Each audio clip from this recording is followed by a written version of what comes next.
Hey guys, welcome back. Let us try to plot y equal to mod sin x plus mod cos x today. So you can see the period of this y is pi by 2 because sin pi by 2 plus x will be cos x and cos pi by 2 plus x is minus sin x. So modulus of both will be resulting in the same y again. So period of this function is pi by 2. So we just have to plot the curve in 0 to pi by 2 and it would repeat again. So first, to draw this function, you can see that y is a sum of two modulus. That means y is always greater than 0. So y is always greater than 0. Next we'll find the derivative of y, which would be, because it is 0 to pi by 2, both sin and cos are positive here, so we remove the modulus. So that would be sin x plus cos x, y equal to sin x plus cos x.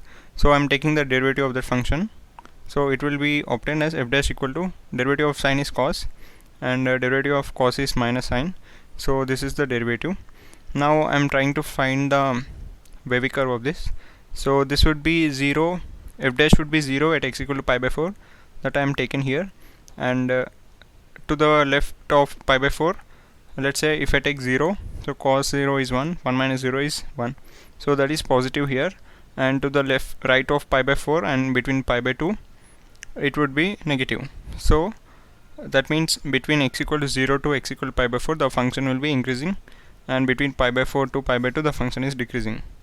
And now at x equal to pi by 4, that means the function should go something like this, okay, increasing and decreasing.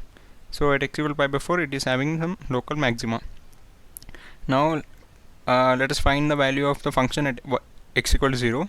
So sin 0 plus cos 0, it would be 1, so it is 1. So the function would be slowly increasing up to till x equal to pi by 4, and again it would be decreasing till x equal to pi by 2. You can find the value at x equal to pi by 2, which is sin pi by 2 is 1 plus 0, it is 1. So the function would repeat like this again and again. So I hope you have understood it. Thanks for watching.